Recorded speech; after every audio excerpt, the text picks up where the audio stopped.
सोचो, एक कौम है जो अल्लाह को जानती भी है, लेकिन फिर भी एक और चीज के आगे झुक रही है, और वो चीज कोई आम बुत नहीं, वो पावर, पैसा और कंट्रोल का सिंबल है। सूरह अस-सफ़्फ़ात में अल्लाह हमें नबी इलियास अलैहिस्सलाम का वाक़या सुनाता है। उन्हें भेजा गया एक ऐसी कौम की तरफ जो एक नाम पर दीवानी थी, बाल। और नबी इलियास अलैहिस्सलाम ने बस एक सवाल किया, ऐसा सवाल जो आज भी दिल को हिला देता है। क्या तुम बाल को पुकारते और उससे पूछते हो और सबसे बेहतर पैदा करने वाले को छोड़े देते हो, यानी अल्लाह को? लेकिन रुक जाओ, बाल की स्टोरी जितनी पुरानी लगती है उतनी ही आज ही लगती है। इब्ने कसीर के मुताबिक बाल शुरू में बुत नहीं था, पहले ये एक लक़ब था, आका, मालिक, सरदार। पुरानी जुबानों में फिर फिनकी लोगों ने इसको एक माबूद बना दिया, कहानियों ने इसे अपना सबसे बड़ा खुदा बना दिया। और नबी इलियास अलैहिस्सलाम के ज़माने तक बादशाह अहब और उसकी बीवी जेज़ेबेल ने बाल की पूजा को मुल्क का सरकारी मजहब बना दिया। उनके पास बाल के 450 रहनुमा थे जो फुल टाइम सरकार से पैसे लेते थे और बादशाह के दस्तरख्वान पर खाना भी खाते थे। ये कोई आम लोग नहीं थे, ये उस जमाने के मशहूर लोग थे जो सोसाइटी को बताते थे कि क्या सोचना है, किसको फॉलो करना है और किसको पूजना है और क्या कुर्बानी देनी है। और बाल क्या वादा करता था? बारिश, फसल, जरखेजी, दौलत, कामयाबी, दुनिया की हर चीज, मालो मता और सब कुछ। लेकिन अब बात अंधेरी हो जाती है, बहुत अंधेरी। लोग बाल को इसलिए नहीं पूछते थे कि वो बेवकूफ थे, वो इसलिए पूछते थे क्योंकि वो डर रहे थे, सूखे से, भूख से, नुकसान से और अपनी जिंदगी पर कंट्रोल खोने से। और यही डर बाल की पूजा को खतरनाक बनाता था। बाल की पूजा में कुर्बानी होती थी, कुछ रिवायतों में सिर्फ जानवरों की नहीं, बच्चों के भी। लोग अपने बच्चों को धात के बड़े बुतों में जला देते थे और ढोल इतनी जोर से बजाते थे कि बच्चों की चीखें दब जाती थी। इसको आग से गुजरना कहा जाता था। पहले ये काम बड़े लोग करते थे और फिर ये ट्रेंड बन गया, फिर नॉर्मल हो गया, फिर ऐसा माहौल बन गया कि जैसे जरूरी हो।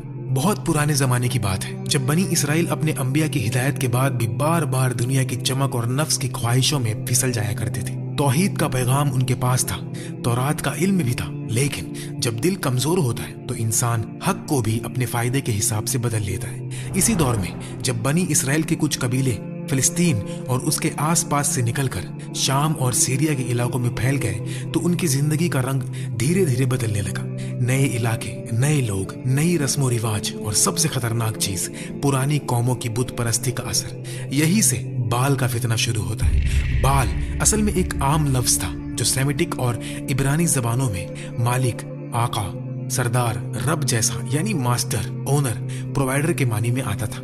अरब में भी ये लफ्ज कभी शौहर के लिए यूज होता रहा, लेकिन जब कोई कौम अल्लाह को छोड़कर किसी और से रिज्क, बारिश, ताकत और बरकत की उम्मीद बांधने लगती है तो एक लफ्ज जो सिर्फ मालिक के मानी रखता था वही लफ्ज धीरे धीरे खुदा बन जाता है।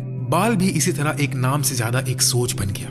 लोगों को लगने लगा कि हमारी जिंदगी का निजाम अल्लाह के हाथ में नहीं, किसी और ताकत के हाथ में है, और बस यहीं से शिर्क की जड़ मजबूत होती चली गई। फिर उस सोच को एक शक्ल दी गई, एक बुत, एक आइडल की शक्ल दी गई। सीरिया के इलाके में बालबैक के आसपास जब बनी इसराइल का एक कबीला आकर बसा तो उन पर एक सख्त दिल जालिम हुक्मरान मुसल्लत हो गया। उस हुक्मरान को सिर्फ अपनी बादशाहत प्यारी थी, और बादशाहत तब ही चलती है जब लोग डर में रहे और जब लोगों के सर झुके रहे। लेकिन सर सिर्फ तलवार से झुकता रहे तो एक दिन बगावत बन जाता है। सर अगर अकीदे से झुक जाए तो बगावत का रास्ता बंद हो जाता है। हुक्मरान ने इसी बात को समझा और उसने अपनी हुकूमत को मजबूत करने के लिए एक ऐसा मजहबी निजाम खड़ा किया जिसमें लोग अल्लाह के बजाय बाल को रब समझे और बादशाह को बाल का निगहबान और रिप्रेजेंटेटिव मान ले। यानी बुत परस्ती सिर्फ इबादत नहीं रही, वो पावर का निजाम बन गई। इस तरह बाल का आगाज हुआ,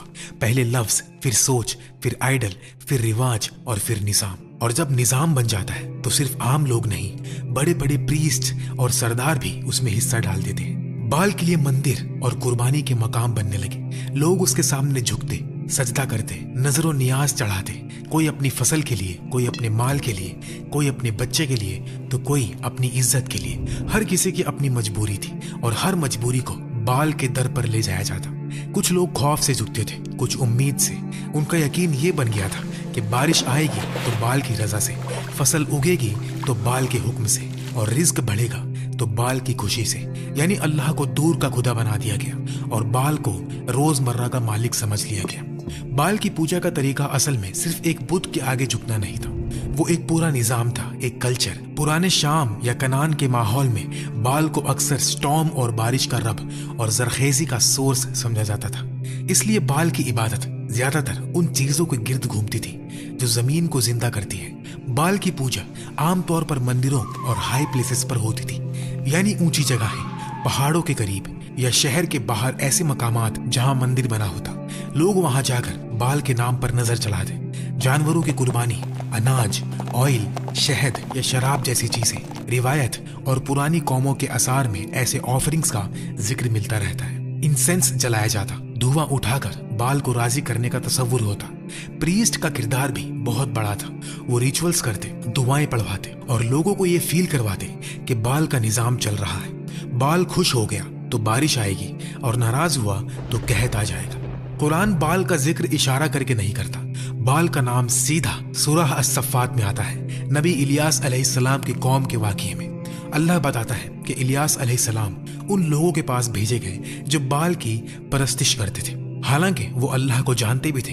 इलियास अलैहिस्सलाम ने उनको एक सवाल की शक्ल में दावत दी जो दीन की जड़ पर लगता है। क्या तुम बाल को पुकारते हो और सबसे बेहतरीन खालिक को छोड़ देते हो, अल्लाह को जो तुम्हारा रब है और तुम्हारे पहले बुजुर्गों का भी रब है? आज के दौर में कुछ वायरल क्लेम्स ये कहते हैं कि एलीट्स अब भी बाल को पावर के लिए यूज करते हैं और एप्स्टीन फाइल्स को प्रूफ के तौर पर दिखाया जाता है। कुछ लोग कहते हैं लेटेस्ट रिलीजेस में बहुत ज्यादा पेजेस आए हैं और एक फैक्स जैसी वायर ट्रांसफर डॉक्यूमेंट में बाल.नेम जैसा कुछ नजर आया जो वाशोविया बैंक से पहले लिखा हुआ था और इसको स्ट्रेंज कहा जाता है। इसी तरह कुछ क्लेम्स बाल को जूइश ब्लैक मैजिक प्रैक्टिसेस से जोड़ देते हैं और कहते हैं एलीट्स आज भी ब्लैक मैजिक रिचुअल्स करते हैं। और कुछ लोग ये भी कहते हैं कि बाइबल और कुरान में इसराइली बाल के साथ मिक्सअप है, यानी अल्लाह को भी मानते थे और बाल को भी। ये जिक्र हिस्ट्री में मिलता रहा है। वक्त का पहिया मॉडर्न एरा तक आता है और 2026 में एप्स्टीन फाइल्स का बड़ा बैच पब्लिक डोमेन में आता है।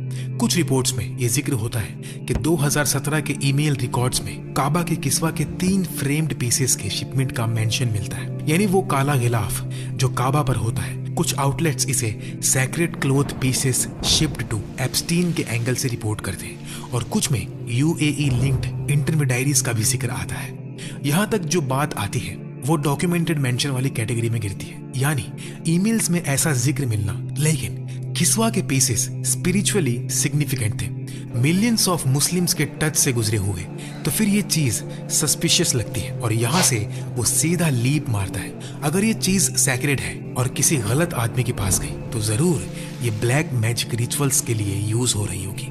बस यहीं पे वो लाइन क्रॉस होती है जहाँ एविडेंस खत्म होता है और एजम्पशंस शुरू होती है।